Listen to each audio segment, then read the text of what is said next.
You're still young. Naisip mo pa ba na sumali ulit sa beauty pageant katulad ng Bilipining Pilipinas? No, hindi na ako doon. Hindi na. Saka hindi kaya ng utak Yun ko. again. Huwag na natin pilit. Do you have plans na dagdagan yung mga tattoos mo? Yes. Anong next? So kung nga sabi ko, bago ako mag-30, sana makapag full sleeve ako isa.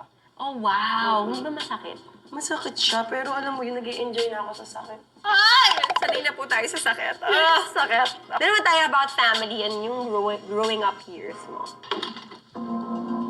Do you have siblings? Yes. Ilan? 4 kami, pero wala na yung isa, yung ate ko. So, 3 na lang kami. As a middle child, na-feel mo ba na ikaw yung hindi paborito ng pamilya? No. Isa siyang Bobby, guys. Oh my God! Parang kasalanan ko! Feeling ko favorite naman nila akong lahat. Do you consider yourself as a daddy's girl? Yes. You are half Lebanese. Nakabisita ka na ba ever sa family mo in Lebanon? No. Wala pang chance. Sana soon. Lagi ka bang napapagalitan ng bata ka? Yes. Naughty ka. Mahirap ka bang pakainin dati? Yes, hanggang ngayon. Malaki pa rin ba ang say ng pamilya mo kapag meron kang mga big decisions na kailangan gawin? No. Nahayaan na nila ako eh. Di ba tayo, vlogger life and celebrity life? Celebrity life. Do you consider yourself as a celebrity? No. Ah, talaga? Parang Vlogger. personal, ano na ako. Kahit may billboard ka na. Oo, okay lang ako. Talaga parang feeling ko hindi, nahiya pa rin ako. Actually, ramdam na ramdam ko naman sa kanya. But do you consider yourself as a controversial person? Yes. Kung hindi ka vlogger ngayon, sa tingin mo ba makakamit mo yung success na meron ka? Yes, kasi madiskarte ako sa buhay. Ah, tama. Di ba? Oo. Totoo. Pero may mga kapwa ka bang vloggers na hindi mo gusto? Yes, meron din. Ah, talaga? Tigil sa pag-vlog? Meron, yes. Hindi ko na alam yung gagawin ko. May mga ganun akong times. Oo. Pero so far, andito pa ako. Thank God. Pero ganun din ako sa pag-artista. Ilang beses ko na gustong tumigil. 3 beses. Pero andito pa rin ako. Ito yung calling natin, girl. Pero sa tingin mo ba, dahil close ka sa mga ito, sa tingin mo ba, mas funny ka sa kanya? Donalyn? No. Sa kanya, tingin mo mas funny ka sa kanya? No.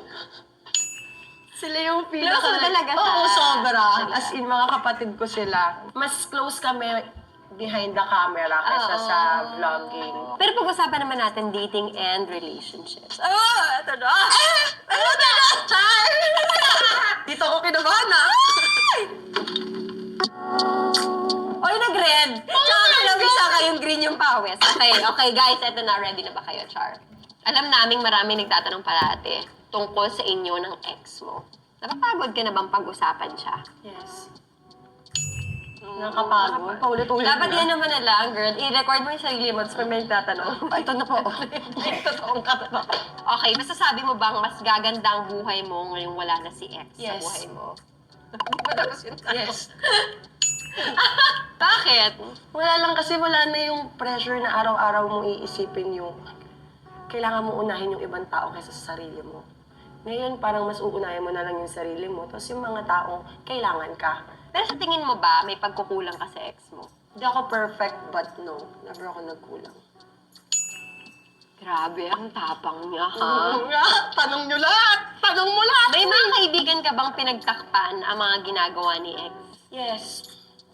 Pero speaking of friends, napagalitan ka na ba ng mga kaibigan mo nung nakipagbalikan ka dati sa ex mo? Yes! Lahat sila. I told you so. Kung makikipagbalikan si ex sa'yo, makikipagbalikan ka ba ulit? No. Ano for you? Mas kinabahan yung kapatid. You said sa previous vlog mo, sa Sagot o Lagot, na sa susunod mong relasyon, mas pipiliin mo lang ang career over love. Ganun pa rin ba yung sagot mo? Yes. Kasi mommy ka na syempre. Mas kailangan kong unahin yung mga bagay na kailangan. Tama. Pero nagkagusto ka na ba sa isang katrabaho? Wala pa. Talaga? Wala pa. Meron na ba nag-slide into your DMs? Or meron ba ng DO sa'yo na isang celebrity? Meron! Sino celebrity? Diba? Recent lang? before pa yun. Nung single May pa delete ka na talaga ba ako. na nasa lab? Wala pa. Ano ba yan? Live? Oh my God, so meron. Pero ngayon, meron bang naliligaw at nagpaparamdam sa'yo?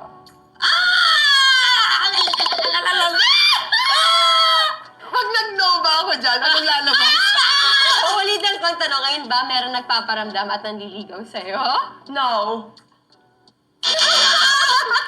Yes. Oh my God! Ina-entertain mo na. Ano lang, hanggang dating stage ganun lang, lang. get to know lang. Pero There's hindi pa nothing yun wrong yung with priorities ko ngayon. Tama, Diba? Sabi tama. ko nga, pwede mo naman bigyan ng time yung sarili mong maging happy ng slide. Yung may kilig-kilig. Tungkol naman sa mga... Bakit? Ewan ko nga, minsan nagtataka din ako, totoo ba yung subscribers ko? Pero thankful ako kasi grabe yung love nila sa akin eh. Pero ayoko sa- lang magbida-bida na number 1 magaling ako. Pero sa tingin mo ba, may advantage ang personal na pinagdadaanan mo para makakuha ng mas maraming viewers or subscribers? Yes, kasi madaming chismosa dito sa Pilipinas. Yes. Pero was there a time na ginamit mo yung mga personal na pinagdadaanan mo para maiko-content sa vlog? No, never. May nakaaway ka na ba na vlogger? So far, wala pa naman. Oh! Wala pa. Kinabahan ako na. Pero may vlogger na sobrang pinaiiritahan mo. Meron. Yes, meron. Sino kaya yun? Ah! Meron bang vlogger na ginagaya ka? I don't know. Hindi ko alam talaga. Hindi ko alam yan. No? Sino kaya yun? Mandayahin mo lang ako. Thank you. Was there a time na ginusto mong tumigil sa pag-vlog? Meron, yes. Hindi ko na alam yung gagawin ko. May mga ganun akong times. Oo. Pero so far, andito pa ako. Thank God.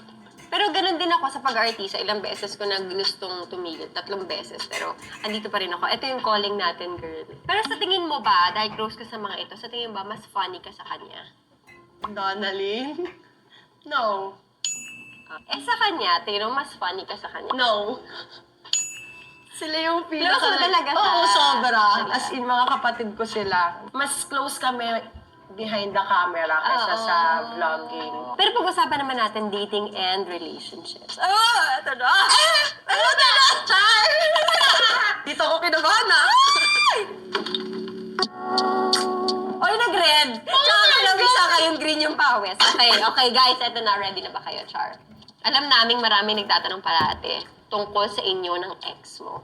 Napapagod ka na bang pag-usapan siya? Yes. Nakakapagod. Paulit-ulit Dapat na. yan naman na lang, girl. I-record mo yung sarili mo, tapos pag may nagtatanong. Ito na po. Totoong katawa. Okay, masasabi mo bang mas gaganda ang buhay mo ngayong wala na si ex sa Yes. buhay mo? Hindi pa tapos yung tanong. Yes. Bakit? Wala lang kasi wala na yung pressure na araw-araw mong iisipin yung kailangan mo unahin yung ibang tao kaysa sa sarili mo. Ngayon, parang mas uunahin mo na lang yung sarili mo, tapos yung mga taong kailangan ka. Pero sa tingin mo ba, may pagkukulang ka sa ex mo? Hindi ako perfect, but no. Never ako nagkulang. Grabe, ang tapang niya, ha? Tanong nyo lahat! Tanong mo lahat! May mga kaibigan ka bang pinagtakpan ang mga ginagawa ni ex? Yes. Pero speaking of friends, napagalitan ka na ba ng mga kaibigan mo nung nakipagbalikan ka dati sa ex mo? Yes! Lahat sila. I told you so. Kung makikipagbalikan si ex sa'yo, makikipagbalikan ka ba ulit? No. Ano for na. you? Mas kinabahan yung kapatid. You said sa previous vlog mo, sa Sagot o Lagot, na sa susunod mong relasyon, mas pipiliin mo na ang career over love. Ganun pa rin ba yung sagot mo? Yes. Kasi mommy ka na